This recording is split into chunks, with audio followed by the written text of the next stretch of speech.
Bon, on passe la parole immédiatement à le PHLR qui vont nous parler du rôle de l'évolution numérique dans la formation citoyenne de la commune. Très bien. Donc, d'ailleurs, aussi le conseil des montrines. Donc, ils ont dû assembler le public et le primaire. Vous avez la parole et Lucie, je vous vous accorder à travers de la famille du suivant. Merci beaucoup, monsieur. Je vous en prie. Donc, chers collègues, bonjour. Donc, moi, je vais essayer de commencer par la conclusion des collègues, à savoir, tout ce qui a été dit, c'est que l'IA, bien qu'elle puisse offrir de nouvelles perspectives, elle reste fondamentalement incapable de générer des idées autonomes. C'est-à-dire qu'elle repose toujours sur des modèles préexistants déjà. Mais cela n'empêche pas qu'on a toujours quelque chose à apprendre, quelque chose à dire. Donc, dans notre communication, on va parler du rôle de l'évolution et la révolution numérique dans la formation citoyenne des apprenants du cycle d'enseignement primaire en Algérie, au niveau de toute l'Algérie, parce que c'était un questionnaire qui a été fait.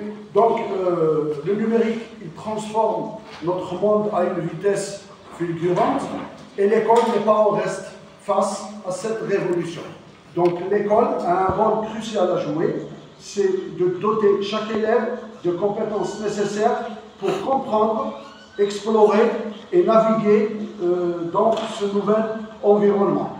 Donc, face à cette réalité, une question essentielle se pose, à savoir comment l'école peut-elle préparer les apprenants à un monde en pleine transformation numérique, tout en les formant à une citoyenneté responsable et critique face aux défis posés par le numérique. Donc, nous avons émis deux hypothèses, à savoir intégrer le numérique dans l'enseignement permettrait aux apprenants de développer les compétences numériques essentielles et de renforcer l'éducation de la citoyenneté numérique pourrait les sensibiliser aux enjeux de l'information au biais algorithmique et aux risques liés à l'utilisation du numérique. Donc, afin de vérifier nos hypothèses, je laisse le soin à mon collègue pour essayer de les vérifier. Chers collègues, bien, alors continuons toujours et définissant ce qu'est l'évolution et la révolution numérique ainsi que la formation citoyenne. Qu'est-ce que la révolution ou l'évolution numérique? Alors, une définition que j'ai proposée moi-même à partir de lectures que j'ai faites, quoique la formation à la citoyenneté ou la formation citoyenne et l'évolution, la révolution numérique soient claires pour nous tous. La révolution numérique peut être définie comme l'avènement d'outils technologiques facilitant la communication et la diffusion des informations et des connaissances au-delà des frontières et au-delà aussi au-delà des distances et au-delà des frontières géographiques. Alors, une définition donnée par Robert Michel en 2024, le monde numérique est articulé autour d'objets, ordinateurs, smartphones, tablettes, etc., qui utilisent une représentation binaire, le 1 et 0, ce qu'on appelle le système binaire, pour traiter et échanger des données au travers de réseaux. Ils fonctionnent en s'appuyant sur des terminaux, des ordinateurs, des tablettes, des smartphones, consoles de jeux, écrans, téléviseurs, etc. Des infrastructures, centres de calcul et de données, data centers, etc. Et des réseaux de communication fixes et mobiles. Les usages numériques sont multiples: calculer, modéliser, simuler, s'informer, communiquer, partager, se divertir. Fin de citation. Alors, qu'est-ce que la formation citoyenne? Là, je vais me cantonner seulement à l'objectif qui est tracé dans le référentiel général des programmes algériens. Outre la préservation et le renforcement de l'intégration à la communauté locale, régionale et nationale, l'individu doit développer des attitudes et des comportements pour pouvoir vivre avec les citoyens du monde. Voilà, ça s'inscrit dans le processus de la formation citoyenne. Alors, pour ce faire, pour vérifier nos hypothèses et essayer de répondre à notre problématique, alors nous avons opté pour l'outil d'investigation, à savoir le questionnaire, que nous avons conçu par le logiciel Google Forms. Voilà. Alors le public cible, comme nous l'avons indiqué dans le titre, déjà dans le titre, et les enseignants, ce sont des enseignants de langue française au cycle d'enseignement primaire en Algérie. Au départ, nous avons lancé l'enquête à Saïda, parce que les recherches, comme le dit Maurice Angers, les recherches sont celles qui sont conscientes de leurs limites. Mais on n'a pas eu assez de réponses. Donc nous sommes passés à la deuxième alternative, qui est de solliciter les collègues à travers voilà, les wilayats. Et la recherche, il faut savoir que la recherche est en cours. Voilà, pour ce qui est du nombre de répondants, 50 enseignants. La recherche est en cours. Voilà. Alors pour ce qui est de l'organisation du questionnaire, notre questionnaire commence par une phase d'identification qui porte sur le sexe, l'âge et les années d'expérience. Et on essaie à chaque fois de mettre en relation les variables qui portent sur le sexe, l'âge et les années d'expérience. Alors la deuxième rubrique de notre questionnaire s'attarde sur l'exploitation du numérique en classe de français et langue étrangère. La quatrième volet, le troisième volet du questionnaire porte sur la maîtrise des outils numériques à des fins pédagogiques par les enseignants. Le quatrième volet pédagogique de l'exploitation des moyens numériques en classe de langue. Là, on va du général vers le particulier. Voilà. Et enfin, les outils numériques et la formation citoyenne des apprenants.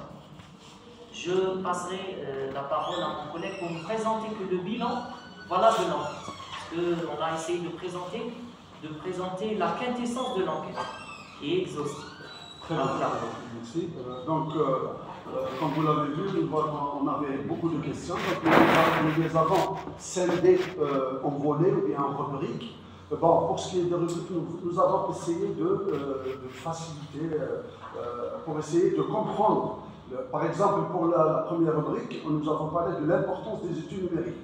Donc, pratiquement la majorité des enseignants jugent que les études numériques comme essentielles et efficaces pour diversifier l'enseignement et répondre aux besoins d'apprentissage des élèves. Pour la fréquence du degré d'utilisation, aussi bien que les enseignants reconnaissent l'importance des outils numériques, leur degré d'utilisation varie. C'est-à-dire les apprenants utilisent parfois, ce qui pourrait indiquer que certains enseignants, notamment ceux qui ont un long parcours, résistent à accepter et intégrer. Voilà, les plus âgés.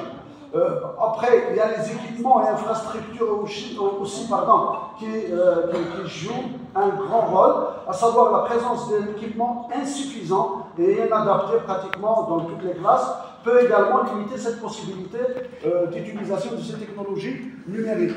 Il y a aussi la formation et la sensibilisation, c'est-à-dire un besoin criant de formation des enseignants et souligné en particulier pour ceux qui n'ont pas l'occasion de se familiariser avec les outils numériques. Donc il y a aussi l'évaluation des motivations des élèves. Donc les enseignants constatent aussi une plus grande motivation chez les élèves qui utilisent cet outil. Aussi, on nous a parlé des risques associés à ces outils numériques, c'est-à-dire les craintes concernant les risques liés à l'utilisation de ces technologies, à savoir le cyberharcèlement, la désinformation et autre chose. Il y a aussi le rôle des outils numériques dans la formation citoyenne, ce qui nous intéresse d'ailleurs. Les outils numériques sont vus comme étant un vecteur potentiel d'insertion sociale et de développement de l'esprit critique. Pour les enseignants âgés, l'affirmation que la numérisation de l'école est un projet prometteur pour la formation citoyenne qui semble audacieuse, mais ces outils, sont-ils utilisés efficacement, peuvent réellement préparer les élèves à la société moderne. Donc, on est arrivé aussi à la dernière rubrique, le changement de paradigme scolaire, c'est-à-dire il existe un consensus sur la nécessité de changer le paradigme éducatif traditionnel. Les enseignants plus expérimentés, s'ils sont accompagnés dans ce processus, peuvent avoir ce changement comme étant une évolution plutôt qu'une menace, surtout lorsque l'enseignement à distance peut offrir des solutions innovantes pour l'engagement des élèves. Alors, pour faire court, je vais essayer de rendre compte de ce que vient de me dire mon collègue dans la phase de discussion. Compte tenu des résultats de l'enquête, les enseignants sont enclins à l'exploitation d'outils numériques en classe de langue. En effet, 94% jugent qu'ils sont efficaces en situation d'enseignement-apprentissage des langues. Néanmoins, 52% des enquêtés affirment qu'ils les utilisent parfois en classe, ce qui laisse entendre qu'ils en sont parfois résistants. Donc c'est par rapport à ceux qui sont âgés, 50 ans et plus, donc ils éprouvent une certaine résistance quant à l'exploitation, la mise en œuvre de ces moyens en situation d'apprentissage. Dans le même sillage de cette enquête, 58% des enseignants soulevaient que leurs classes sont complètement dépourvues d'un dispositif numérique. Un seul qui a dit qu'il y a un équipement complet. Donc presque la majorité déplore cette situation. Alors de surcroît, 40% d'entre eux ont souligné qu'il manque encore du matériel à leur classe et Internet, bien entendu. Alors la quasi-totalité des enseignants a affirmé que la numérisation de l'école participe à la motivation des apprenants, à 94% de notre échantillon. Leur socialisation, représentée par 94% de l'échantillon, au développement de leur esprit critique, chose importante, représentée par un taux de 90%, et à leur formation à la citoyenneté, représentée aussi par un taux de 98%. La totalité ensemble, la totalité des enquêtés a jugé nécessaire qu'il y ait un état des lieux sur la question numérique dans les écoles algériennes afin de développer des compétences numériques tant chez les enseignants que chez les enseignants. Pour présenter la conclusion, je céderai la parole à Très bien, bon, pour conclure, je dirais globalement, bien que l'intégration des études numériques dans l'enseignement des langues et la formation citoyenne soit légèrement perçue comme positive, les défis subsistent, bien évidemment, notamment en matière de résistance au changement chez certains enseignants âgés, la mise en place des programmes de formation adaptés, des campagnes de sensibilisation et une amélioration de l'équipement des éléments clés. Pour surmonter ces obstacles, donc il est crucial d'encourager une attitude positive envers l'innovation technologique en montrant comment celle-ci peut enrichir l'expérience d'enseignement et d'apprentissage tout en soutenant l'évolution vers une éducation moderne et inclusive. Merci pour nos chers collègues pour cette communication enrichissante et surtout pour le respect du temps académique, puisqu'il y a un autre atelier qui attend et l'autre atelier n'est pas encore. Je vous remercie encore.